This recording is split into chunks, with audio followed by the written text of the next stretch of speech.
Box office सम्राट कहे जाने वाले थलपति विजय ने एक्शन ड्रामा लियो के लिए और सनसनीखेज पैदा कर देने वाले फिल्म प्रोड्यूसर लोकेश कनकराज के साथ हाथ मिलाया। फिल्म अपनी अनाउंसमेंट के ही बाद से धूम मचा रही है और इसकी एडवांस बुकिंग से संकेत मिल रहे हैं कि लियो टिकट खिड़की पर तहलका मचा देगी। देखते हैं यह बहुचर्चित फिल्म उम्मीदों पर खरी उतरती है या नहीं, और इस मूवी के अंदर है क्या जान लेते हैं और इस मूवी का रिव्यू कर लेते हैं। थलपति विजय जो हिमाचल प्रदेश के ठियोग में एक कैफे चलाता है, वह एक सामान्य पारिवारिक व्यक्ति है जो अपनी पत्नी सत्या और 2 बच्चों के साथ रहता है। एक दिन कुछ गुंडे पार्थवीन के कैफे पर हमला करते हैं और वे उसकी बेटी और वहां काम करने वाले कर्मचारी को जान से मारने की धमकी देते हैं।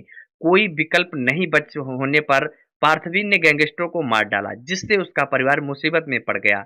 जब पार्थवीन इस सब उपद्रव से गुजर रहा है तो गैंगस्टर एंटनी दास यानी संजय दत्त और हेरोल्ड दास अर्जुन उसके जीवन में आते हैं और उनका मानना है कि पार्थवीन उनके परिवार के सदस्य लियो दास थलपति विजय हैं। आखिर यह लियो दास कौन है, उसे क्या हुआ है, पार्थवीन इस सारी उथल-पुथल से बाहर निकलने में कैसे कामयाब रहे, फिल्म का बाकी हिस्सा इसी बारे में है, तो जान लेते हैं। अगर आप भी थलपति विजय के फैन हैं तो वीडियो को लाइक एंड चैनल को सब्सक्राइब जरूर कर लीजिएगा। फिल्म का पहला भाग काफी आकर्षक है। यह जानबूझकर गति धीमी रखी गई है। लकड़बग्घा दृश्य और अनुवर्ती पारिवारिक नाटक हमें पार्थवीन की दुनिया में ले जाते हैं। कार्यवाही में बिल्कुल ही जल्दबाजी नहीं है। इरादा पात्रों और नायक की दुनिया को साफ सुथरी तरीके से सत्यापित करने का था। कैफे फाइट सीन के दौरान फिल्म अपने चरम पर पहुंचती है। विजय की वेधता को अच्छी तरह से चित्रित किया गया है और इसलिए एक्शन ब्लॉक पहला घंटा परम ऊंचाई प्रदान करता है।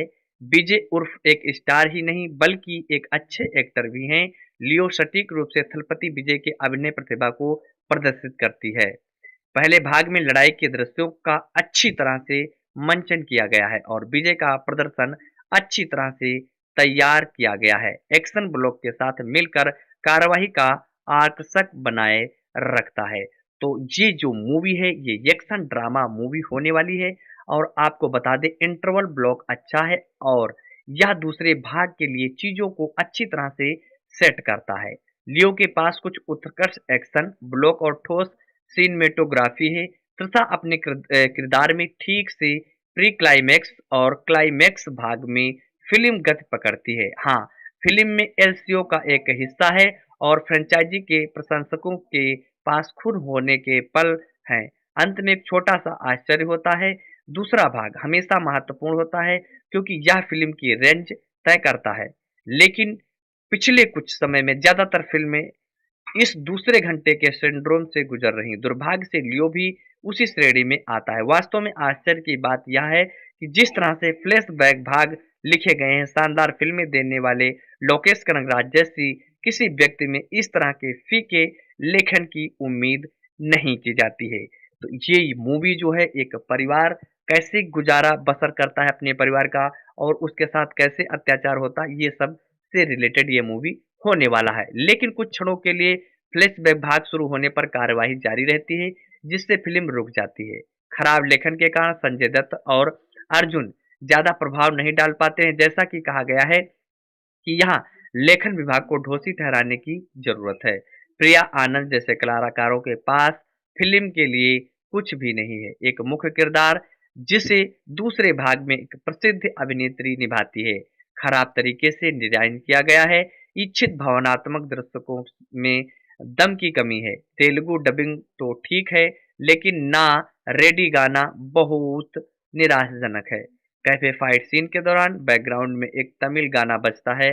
बेहतर होता कि निर्माता तेलुगु वर्जन के लिए यहाँ किसी तेलुगु गाने का इस्तेमाल करता।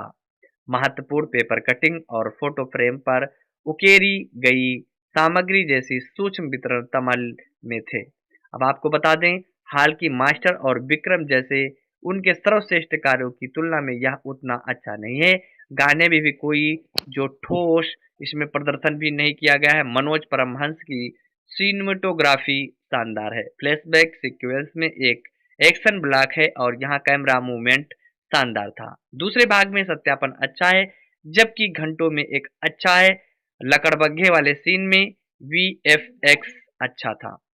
जब कार का पीछा करने वाला सीक्वेंस की बात आती है तो वीएफएक्स का काम निम्न स्तर पर होता है क्योंकि पूरा हिस्सा कार्टून जैसा दिखता है। निर्देशक लोकेश कनगराज की बात करें तो उन्होंने लियो के साथ ठीक ठाक काम किया। लोकेश ने पहले हाफ को अच्छी तरह से संभाला लेकिन दूसरे हाफ में वह वही लय बरकरार नहीं रख सके।